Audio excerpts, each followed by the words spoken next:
Pints with Jack, Season 2, Episode 10. After Hours with Joseph Pearce.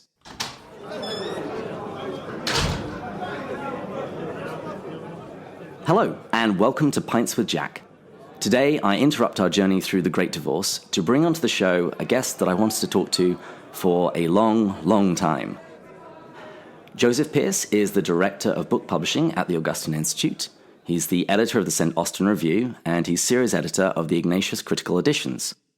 You can listen to him on the Faith and Culture podcast, and he is the author of a colossal number of books, which include his own autobiography, Race with the Devil, Tolkien, Man and Myth, Wisdom and Innocence, A Life of G.K. Chesterton, Further Up and Further In, Understanding Narnia, The Unmasking of Oscar Wilde, and many, many others.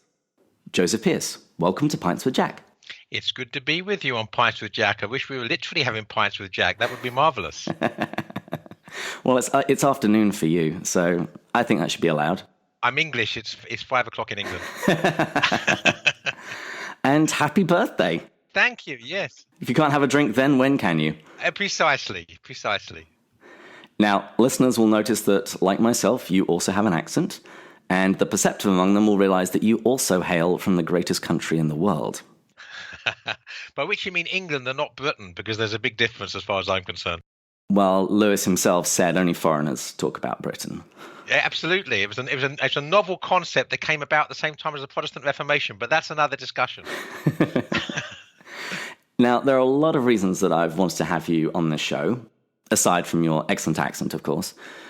Firstly, you write books about all of the people that I care about. G.K. Chesterton, J.R.R. Tolkien, and C.S. Lewis. But there's another reason. Whenever I'm in a Catholic setting and talking about C.S. Lewis, there's one question which inevitably gets asked. Why didn't C.S. Lewis become Catholic? And so I wanted to invite you on the show because you quite literally wrote the book on this subject, back in 2013 when you wrote C.S. Lewis and the Catholic Church. And whenever I'm asked this question, I always point people towards your book. But after today, I'm going to be able to point them to this interview, where they can get a flavor for the sorts of issues that they'll see discussed within its pages. While my co-host Matt and I, we are enthusiastically Catholic, we know we've got listeners from across a wide range of Christian denominations who are all fans of Lewis. And so, I suppose digging into Jack's denominational allegiance can be a bit of a sensitive subject, but I really hope that Catholic, Orthodox, and Protestant alike will really enjoy this discussion about a fascinating question and about a Christian author whom we all love. Well, yes, I mean, and Lewis was a significant milestone on my own conversion, and like you and like so many people, when I took the step to cross the Tiber, or swim the Tiber, I suppose, to be correct. You step across the Tiber, you fall in and get wet. When I decided to cross the Tiber, as with many converts who were led, shall we say, to the threshold, at least in part, by their love for the works of C.S. Lewis, you look back, having crossed the other side of the river, and Lewis is still standing on the other side, and you sort of wonder, well, why did he not take that final plunge, so to speak? Which, of course, figuratively, in the Pilgrim's Regress, he's forced to listen to Mother Church, to strip himself naked of all prejudices, and to take the plunge in order to convert. Now, of course, he would have called that not Mother Kirk, something different to what perhaps Catholics would call Mother Church. But nonetheless, we do wonder why he didn't see things logically as we believe he should have done. And that was, if you like, the motivation behind my writing of my book, C.S. Lewis and the Catholic Church. I would like to say one thing by way of the fact, as you quite rightly say, that Lewis, thanks be to God, is what he wanted to be, and that's a bridge between the various denominations where we can actually meet in peace, so to speak, with Lewis as the peacemaker, which is wonderful. I did make it perfectly clear at the beginning of my book that this book was first and foremost for lovers of C.S. Lewis, whether they were Catholic or non-Catholic, and it wasn't for people that didn't like C.S. Lewis, whether they were Catholic or not.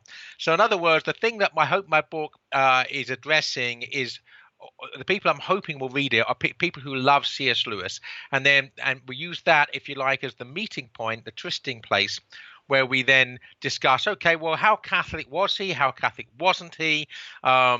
Why did he not convert? Was he right not to convert, or was he wrong not to convert, or is it a moot point? So in other words, so I spent whatever it was, 70,000 words addressing that very question by looking at Lewis's works and his letters and other things. Well, before we really get stuck into today's episode, here at Pints with Jack, we like to begin each episode with a quotation that points to the underlying theme of the discussion. And so today's is an extract from the preface of Mere Christianity, where Lewis says, "You will not learn from me whether you ought to become an Anglican, a Methodist, a Presbyterian, or a Roman Catholic. There is no mystery about my own position.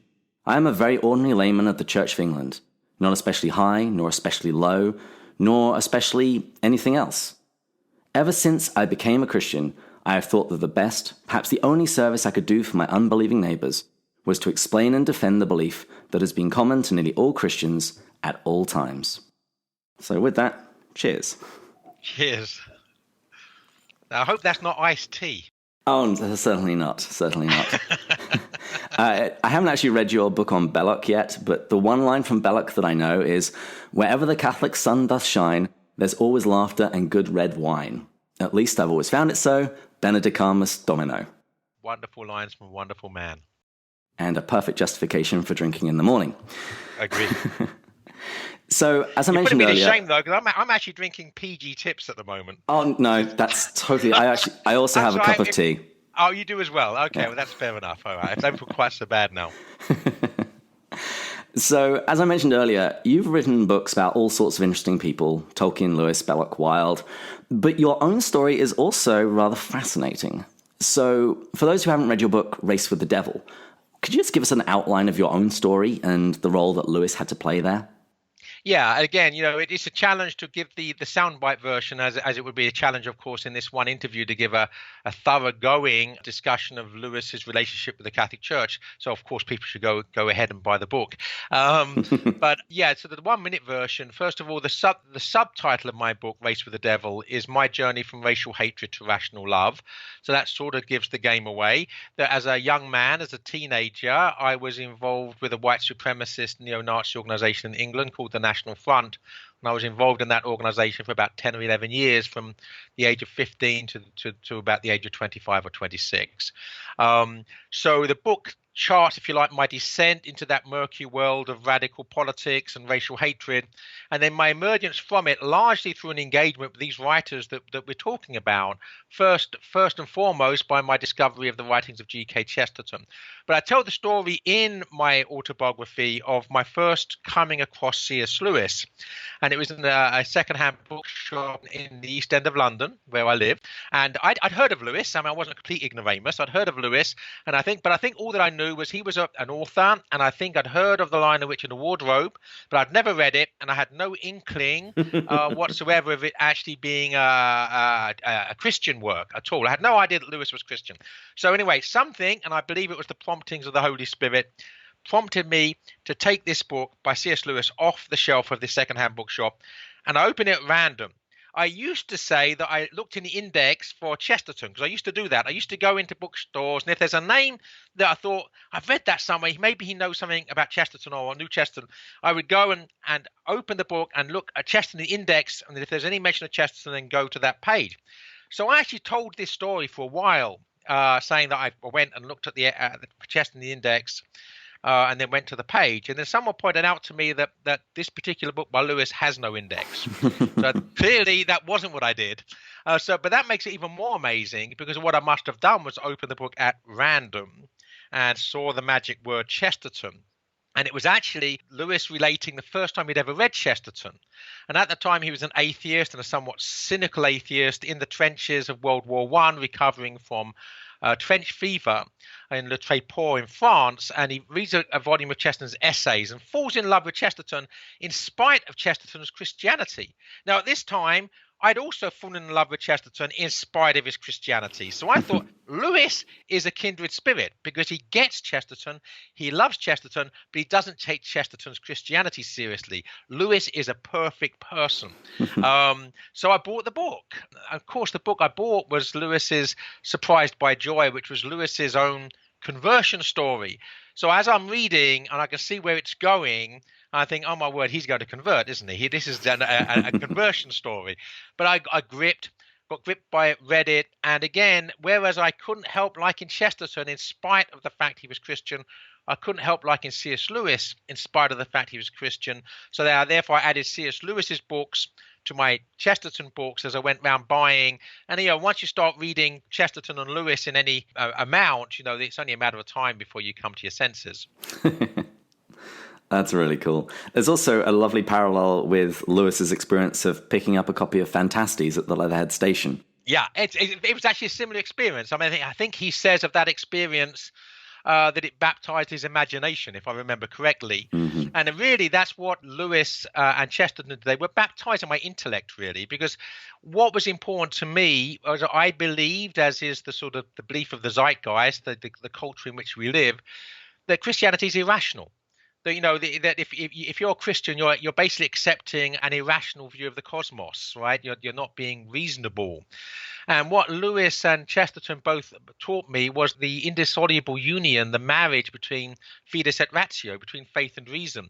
And that was crucial to me when I realized that actually being a Christian was entirely rational, and in actual fact, being a relativist or materialist was ultimately irrational. It was a game changer for me. Well, as Lewis said, a young man, if he wants to remain a sound atheist, can't be too careful of his reading. Exactly. And I actually, when I'm giving my conversion story talk, I said, what's true of a sound atheist is also true of a sound racist neo-Nazi. So, because again, reading Chesterton and Lewis led me away from that irrational hatred, bigotry, a view of the world of Weltanschauung, to give it its German-sounding name, which is appropriate if you're a neo-Nazi, to move beyond that worldview towards something much more sane and much more loving. I mean, the other thing is, of course, is that what Christianity teaches us is that love is rational. In other words, love is connected to freely choosing to sacrifice oneself for the other, whoever the other might be, God, neighbor, enemy. Doesn't matter. So the interconnectivity, the indissoluble connection between love and sacrificing oneself and making a free choice to do so. In other words, that love is a choice, it's not an emotion. So love itself becomes something which is rational. And again, I learned that from Chesterton, Lewis, and others. And you ultimately moved to America, like myself. So I have to ask, how often do people think you're from Australia? I say to people, when on a very frequent basis I'm asked whether I'm Australian, that if I had $1 for every time someone asked me that question, I'd retire tomorrow. An Australian dollar or a US dollar? Whatever's worth the most. Yeah, I know, innumerable times. I think in my case it would be more than in your case, because I have a Cockney accent, and I'm convinced that the Cockney accent sounds very Australian to American ears. But if you get asked lots of times as well, then maybe it's not just that. No, it isn't. But one question I get asked a lot is what I miss most about England and what I love most about America. What would you say to that? What I miss about England? Well, first of all, pints with Jack or anyone else. I miss the English pub, and I miss real ale. The sort of the hand pumped drawn ale you can only get in an English pub. It has a very unique flavour, very different from the craft ales over here, which I also love. So I miss English pubs. I miss the English countryside. I miss walking on English public footpaths, those medieval rights of way that allow you to sort of plan circular routes anywhere. That begin and end at a pub. Well, actually, what I used to do is drive somewhere, and they don't begin and end at the pub. The pub's about 2/3 or 3/4 of the way round, and then you can spend the last third of the walk sort of walking off the food and the drink before you got back to your car. But you many happy days doing such things, on the Lake District, Peak District, the East Anglia, you name it. So I miss the English countryside. I miss English pubs, country pubs. Perfect. What do I love about America? Actually, one of the things I love about America, believe it or not, is Americans. That there's an enthusiasm about many Americans, and they do things. I sometimes feel that actually trying to be an on-fire evangelist in England is like trying to flog the proverbial dead horse. Whereas over here, you can meet other people who are equally on fire for the Lord and want to actually go around spreading the gospel and evangelizing the culture, laying down their life for Jesus. And you don't sound like a weirdo when you're over here. Whereas in England, you would sound a bit like a weirdo. So before we get into Lewis's relationship with the Catholic Church, let's first talk about his ecumenical legacy. Because, as I said in the intro, Christians from almost every denomination just love Lewis.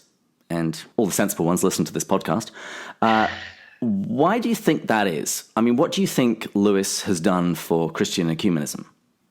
Well, I think the most important thing is he is a very anti-ecumenical ecumenist, in the sense that there's a certain type of ecumenism which is about dumbing things down to a lowest common denominator of inanity and banality. And Lewis was always an enemy of that sort of ecumenism. What he called for was not the lowest common denominator which unites us, which is ultimately becomes what he despised and called Christianity and water, diluting the purity of the gospel. What he pointed us towards the highest common factor, those things that unite us. And so in that sense, he, if you like, put a dividing line beneath which we cannot go without ceasing to be merely Christian. We become something which is non-Christian, and to use an old-fashioned term, we become heretics. So for instance, Lewis, I mean, absolutely bare minimum that Lewis is pointing to is that you have to believe in the Trinity, you have to believe in the incarnation, that Christ is God, and that you have to understand that there is, and it's a sacramental approach, of course. He believes in the sacraments, which becomes problematic where you have, shall we say, non-Catholic, non-Anglican lovers of Lewis that don't have his sacramental understanding or practicing the faith. So really what he is 90% the real thing, and doesn't allow us to become that sort of modernist. And he despised modernism, as Chesterton did. A modernist is one who believes that the church should move with the times, rather than, as Chesterton said, we don't want a church that will move with the times. We want a church that will move the times or move the world. Okay, that's true. Christianity moves the world. It's not moved by it. And Lewis understood that difference, and it's in all of his works. This war with modernism, this war with the spirit of the age, and in that he's a friend of those that believe in the permanent things, the timeless things, those that are the same from every generation. I've just written a book called Literature: What Every Catholic Should Know, and I start with Homer, and the thing about it is that from Homer, 2,500 years, the great writers have the same understanding of an unchanging human nature and our relationship with God and neighbor and environment, and those don't change because they are perennial and they're permanent. Lewis had a great understanding of those perennial, permanent things. And as a result, all across the denominations, they loved him for it. I remember a story by Peter Kraft. He was talking about an interdenominational conference where, in their discussions, all of the delegates from the different denominations, they were freely quoting Lewis in their discussions. And at the end of the conference, a motion was put forward to say that despite their differences, all the delegates wanted to affirm their common patrimony, the sacred scriptures, the early ecumenical councils, and the complete writings of C.S. Lewis. And it received a cheer. Yeah, but this is a certain type of Christian that I would call the C.S. Lewis Christians, right? And they are la creme de la creme. And I certainly feel at home. I feel in many ways, and it's a paradox here, that when I'm invited to speak at a C.S. Lewis conference, I feel more at home than I do if I'm speaking purely to Catholics. And that's because there seems to be a kindredness of spirits across the divide, which is transcendent in a very special way, a unity which Lewis would rejoice in. So absolutely, but there's a problem, of course, and we do need to address this problem. There's another type of Christianity which is basically diluting the faith, that has no time for Lewis at all. And this, ironically, would include the vast majority of modern day Anglicans. So, the irony is that the denomination that Lewis chose has basically deserted him and has sunk away from him into this miasma of modernism, which he despised. So there's an irony here. So yes, the best Christians are united by the faith and reason espoused by Lewis in his works, but those Christians that are more in tune with the world than with the gospel have ceased reading him. I think Walter Hooper said to me, I think it was to me, maybe I'm quoting him saying something else, but anyway, Walter Hooper said that very few Anglicans read Lewis these days. But fortunately, some still do. During my own time in the Protestant world, I actually went to an Anglican church for several years. And during my time there, I got to see that there's real variety within the Church of England. For example, that parish, they looked and sounded much more like a non-denominational evangelical church than most of the other Anglican churches I'd encountered before. And it was actually through members of that parish that I was reintroduced to Lewis as an adult. So there's certainly still some fidelity to Lewis there. But I would also say that during my time in that world, I did encounter more than a few things which I think would worry Lewis greatly. Anyway, what was Lewis's approach to denominations, and where did his mere Christianity fit in? Well, I think that there are two faces of Lewis here. I don't mean he's two-faced. I believe he has an apostolate that he's aware of. Again, St. John Paul II said to Walter Hooper. Walter Hooper met St. John Paul II sometime in the 1990s, early 1990s, I think. And when Walter Hooper was introduced as Lewis's personal secretary in the final years of his life, apparently St. John Paul II's eyes lit up. And he said, C.S. Lewis. I can't do the Polish accent, by the way. This is going to be the Cockney version of John II. He said, C.S. Lewis. He knew what his apostolate was, and he did it. The point is that he knew that he was preaching that highest common factor Christianity to all denominations. He knew that's what his public mission was, his public calling was. So that's the public C.S. Lewis. That's the Lewis we see in his writings. But there was the other C.S. Lewis was the C.S. Lewis who referred to the Eucharist as the Blessed Sacrament, who went to auricular confession. In other words, he practiced a very Catholic version of Anglicanism. So the thing with Lewis is that, that he has this very sacramental view. He goes to confession. He believes in the real presence in the Blessed Sacrament. He doesn't normally talk about this in his published writings because this is not his apostolate. But there are exceptions. He says that after the Blessed Sacrament, your neighbor is the most important thing. Now, that is a direct reference to the great commandment of Christ, that you love the Lord thy God and love thy neighbor. So in other words, the Blessed Sacrament, clearly, Lewis believes in the real presence in the Blessed Sacrament because that is God incarnate sacramentally. And of course, that is even more important than our neighbor, but nothing else is more important than our neighbor than that. So this is Lewis really with a Catholic sacramental view of reality. But this is not the Lewis we normally see in his books because he keeps that side, for the most part, this was an exception, for the most part, he keeps that private. Although Lewis was this ecumenical figure, he's also credited with bringing quite a considerable number of people to embrace Catholicism. In the index of your book, you tell the stories of some of these people. You mentioned him already, Lewis's secretary, Walter Hooper, his friend George Sayer, Hugo Dyson's son, as well as Peter Craiff, Thomas Howard, Father Dwight Longnecker. Why does Lewis have this effect on people? Well, I think the most important thing is that in some senses, and of course I know I'm going to raise the eyebrows and probably the ire of some of your listeners here by saying this, but in some senses, Lewis was much more Catholic than perhaps he realized himself, in the sense that he does insist, and this is crucial, on the rational philosophical underpinnings for Christianity. He doesn't have a full grasp of scholasticism. No one would call C.S. Lewis a Thomist, but he certainly embraces the understanding that if Christianity is irrational, then we get rid of Christianity. In other words, that God is not asking us to believe anything which is contrary to reason. And that's absolutely crucial. And I think, in other words, once people start taking this rational path to Christ, which Lewis leads us on, it leads us away from fideism, right? Just, you just believe something because the Bible says it, and however you interpret the Bible, and it doesn't matter.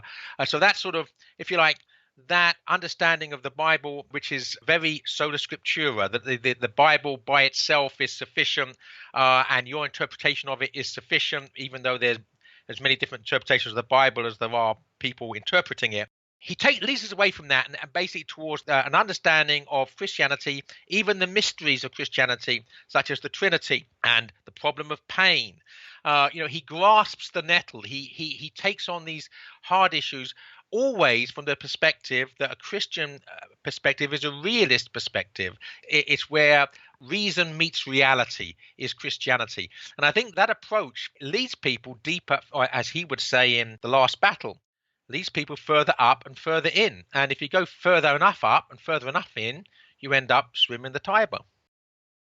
There is quite a considerable number of Catholic-sounding doctrines that he did believe in. You've mentioned a bunch of them, but also he believed in purgatory. Yep. He believed in praying for the dead.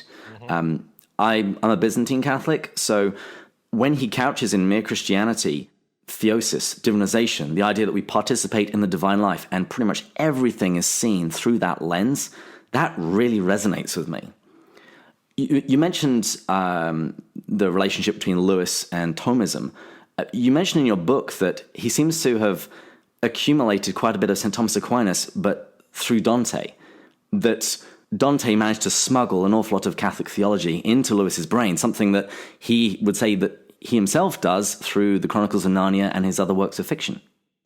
Yeah, exactly. Well, there's an irony there, of course, is that Dante got past those watchful dragons, which in this case, of course, would be Lewis's prejudices. And we do need to address this thorny topic as well, because, I wrote a 60,000-word book on C.S. Lewis and the Catholic Church, whereas Tolkien managed to give a 3-word response to why C.S. Lewis never became Catholic. And what Tolkien said was he laughed and said, the ulterior motive.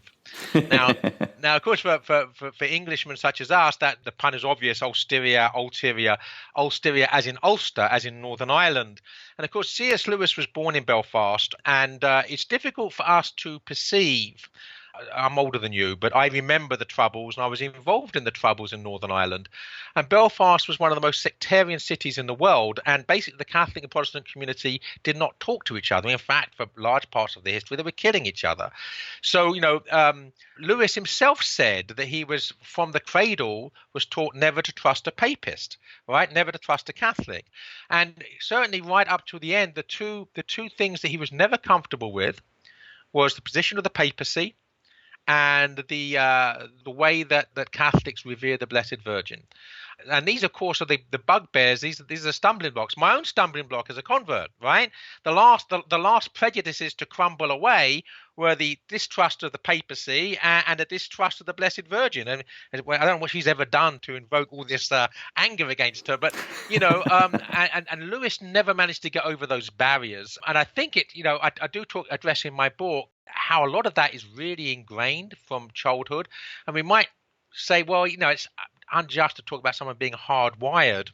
But I think that some prejudices are so ingrained that it's very difficult to overcome them. And certainly we probably can't overcome them through the triumph of the will. We do need healing grace. And if we're not asking for the healing grace, perhaps we're not going to get it. I'll admit I was a little resistant to the idea that it was Lewis's own prejudice for someone who was, in his pre-conversion days, very introspective, and he still overcame some considerable prejudices that he had just in simply accepting Christianity.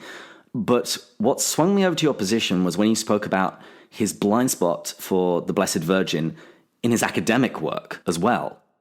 Absolutely. Yeah. I mean, he gets things completely back to front. He basically says that the cult of the lady in Amour Courtois, in Courtly Love, the beautiful lady that we court and we admire, Beatrice perhaps is the ultimate literary example of that corrupted into Mariolatry, right? Into worship of the Virgin, where it's completely the other way around. If you actually understand history, it was the devotion to the Blessed Virgin that when in the Renaissance time, when people were getting tired of Christianity, because there's only one form of Christianity then, it was Catholic Christianity.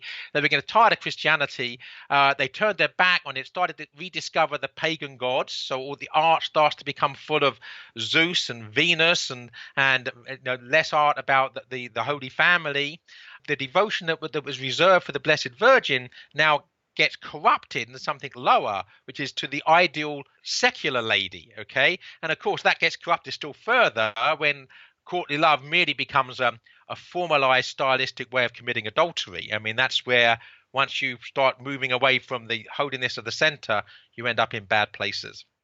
And it surprises me that Lewis couldn't see that, because his conversion was about understanding the true myth, the myth that became fact, the good dreams that God sent the pagans that eventually became manifested and true. Whereas when it comes to the Blessed Virgin, people were going from the true myth back to the pagan myth.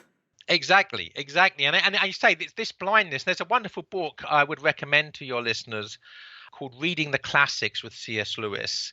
And I can't at the moment remember the author of the chapter on medieval literature, but that really does show Lewis's singular blindness. Now, for he was more slightly post-medieval. I mean, he's a Renaissance scholar, really, but nonetheless, for someone whose speciality is steeped in that medieval and post-medieval world, to have that singular blindness is a problem, and quite frankly, I think it's a flaw which taints a lot of his literary criticism.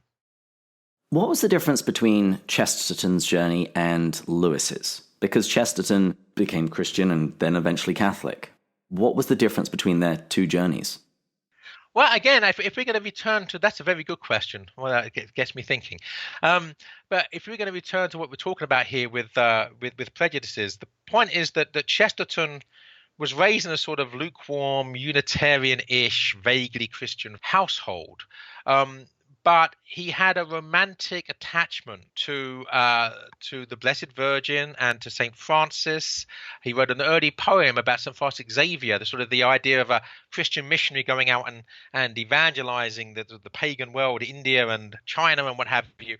So in actual fact, his romance was Catholic, even though his belief was sort of agnostic. So when he recoiled from Schopenhauer and the sort of the radical pessimism of Schopenhauer and the decadent aesthetic, which he sort of was attracted to for a brief time in the early 1890s when he was a young man at art school, when he recoiled from that and recoiled towards Christianity, it was already at least a pseudo or quasi-Catholic Christianity to which he recoiled to. So it really was just a question of growing into the fullness of that. Whereas Lewis, I think, is starting from a place which is very anti-Catholic. And although he becomes more and more Christian because of his rational approach to reality, there are one or two of the elements of that anti-Catholicism from his childhood that he never, ever overcomes. Do you think his relationship with Joy Davidman played any factor in his resistance to the Catholic Church? Because while he believed in lifelong marriage, he did marry a divorced woman, which is an issue inextricably linked to the founding of the Church of England. There's more than one issue you've raised there, really. I think that Lewis's residual resistance to Catholicism was very much in place. But I think that Joy Davidman was further from Catholic Christianity than Lewis was. She was a femme formidable, and I don't mean that in a negative sense. She was a strong woman. There are positive sides to that. She appears to have been a significant influence behind the inspiration for Till We Have Faces, which might be Lewis's greatest work of literature. And if it wasn't for her, we might not have had that. So in that sense, we would have a great debt of gratitude to Joy Davidman. But in another sense, she became a powerful force in his life, which, if it's his wife, it's appropriate enough. And I think that force would have been antagonistic towards getting too close to Catholic Christianity. And yet, he does talk about purgatory and about the Blessed Sacrament in those terms in Letters to Malcolm, which is one of the last books he writes. Lewis had lots of Catholic influences in his life, and we've mentioned two of them thus far, Chesterton and Tolkien. The other major figure who helped form his religious thinking and identity is George MacDonald. Where did he fit in terms of Lewis's relationship with the Catholic Church? Well, I'm not sure that I would say that George MacDonald was a factor either leading to a resistance to Lewis's approach to Catholicism or in its favor, because although, of course, he was a Protestant and a Presbyterian, right? Originally, he later came away from that. Right, and became, what did he become after? Something sort of singular? Yeah, he effectively embraced universalism. He reacted very negatively to the Calvinism of his youth. Which Lewis did, but not necessarily in the same way. But there's nothing there's nothing obvious in MacDonald's works of fantasy that would suggest that, and not that I've seen, not that I'm an expert on MacDonald from my reading of him. And I think that MacDonald's main influence was to baptize Lewis's imagination, which was a good thing. I think that it allowed Lewis to get beyond the confines and constraints of philosophical materialism, and to see that how love and acts of love, which we see in some of MacDonald's works, transcend the purely material aspects of life. And I think all of that was to the good. And I think that did lead Lewis in the right direction. I think that's why in The Great Divorce, MacDonald has the singular role of being Virgil or Beatrice as being the guide. I thought, in Surprised by Joy, he talks about the ripple effect of reading MacDonald in terms of the light from books like Fantastes starts then pervading the regular world.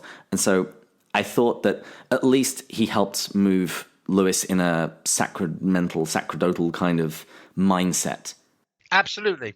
Yeah, I agree completely. He basically, the world became a place, the everyday world becomes a place of mystery, right? A place of miracle, a place that's not merely the nitty gritty three dimensions, but something much deeper. And I think that's something which inspires MacDonald's own muse. And I think that's something which is ultimately very healthy. I don't see MacDonald as being a negative influence on Lewis's ecclesiology, shall we say. But I could be wrong because I'm not a student of MacDonald.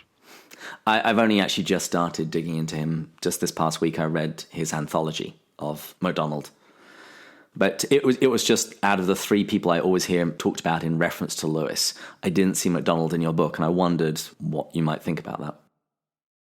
Being an Eastern Catholic, I often wonder if Lewis might have become Eastern Orthodox, because he praises the Eastern liturgy in Letters to Malcolm. Theosis is central to his theology, and it would have neatly avoided his hang-ups concerning the Pope, even if they wouldn't completely deal with all of his issues with the Theotokos, Mary. What do you think about that? Well, I think that's a very good point. And people say, would Lewis have become Catholic? I'm inclined to think it's more likely he'd become Orthodox, and that's I think largely because he would have to overcome his problems with the Blessed Virgin, but he wouldn't have to overcome his aversion to the papacy. He could sidestep that whole issue and that whole problem, and I think we see it. We've seen it in thousands and thousands of converts from Anglicanism and from the evangelical Protestant world that have taken the Eastern option, right? And I have a great respect and love for the Eastern Church.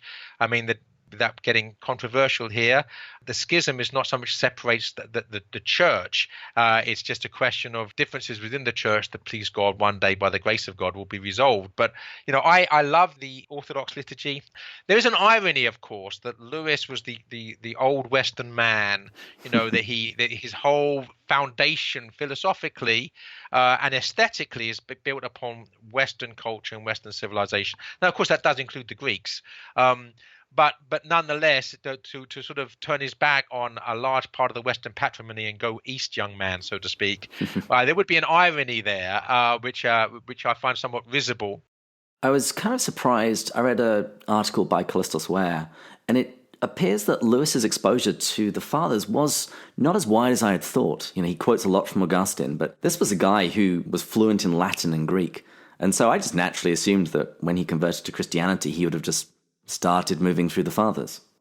Well, I can sympathize with Lewis here because, that he wasn't a theologian in the sense that his main love was not theology.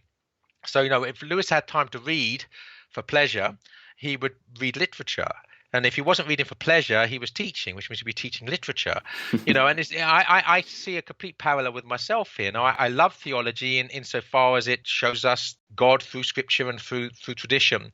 But I rather have my theology drip fed to me through a great work of literature. I love beauty, and of course, Lewis knew Augustine not because he was a theologian, but because the City of God and Confessions are great works of literature as well as great works of theology. So he's a literature person, and there's nothing wrong with that. He's not a theologian, so we shouldn't necessarily expect him to be widely read in theology. I mean, he clearly had read very little Thomas Aquinas. Thomism such as he gets, as you suggest, he's got secondhand, right, through Dante and others. And indeed, he reacts strongly against the Neo-Thomism. He's not a friend of Jacques Maritain or Etienne Gilson. So he's not a theologian, and he's not even a philosopher in the Thomistic or Augustinian sense, more so in Augustinian sense because he's obviously more read. But he's a literature person who understood and embraced the central tenets of what it was to be a Christian and could articulate that rationally. And that's what he did very well. But he's not a trained theologian, and we shouldn't expect him to be one. Wonderful. Well, as we start to wrap up, can you please tell the listeners where they can find out more about you and your work? Yeah, sure. I've got a relatively new website that we launched just last year, and that's called jpearce.co, so jpearce.co. It's my personal website. They should check that out. And also, they should check out what I'm doing with the Augustine Institute, and that's faithandculture.com. So one of those two venues will give them some idea of what I'm up to. My formation in English literature was terrible, so you are actually currently fixing my own schooling. Well, that's good to know. Thank you. And I'm a subscriber to your website. I've really been enjoying your series on allegory in Lewis and Tolkien. Oh, good. Yes, that as you give me the opportunity to advertise, for which I thank you.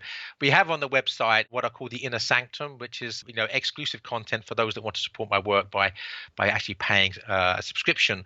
And we've been releasing 45 lectures on basically Tolkien and Lewis, and I think we're somewhere about 18 or 19 into that now. So I do hope that some of your listeners will check out jpearce.co and join the Inner Sanctum. Well, I hear the last call for drinks, and we've kept you from your birthday cake for long enough. So thank you so much for coming on to Pints with Jack and sharing with us your love of literature and Lewis. Thank you. It's not quite my 11th birthday, but I'm getting there. Well, it would be lovely to have you come back on at some point to share with us and talk about some of your other books and the other figures that influenced Lewis's life, like Chesterton and Tolkien. It will be my pleasure. Thanks for having me. Listeners, in addition to checking out the book C.S. Lewis and the Catholic Church, there'll be a link in the show notes, please share this episode on social media and feel free to reach out to us on Twitter and Instagram at Pints with Jack, or go to the websites restlesspilgrim.net or pintswithjack.com. As I said at the beginning, talking about Lewis and his denominational allegiance is a bit of a sensitive subject, so if you disagree with what's been said in this episode, please feel free to reach out and tell us what you think. And next week, we'll be resuming our journey through the Great Divorce, when Lewis meets the hard-bitten ghost, when we'll be going further up and further in. Cheers! Cheers!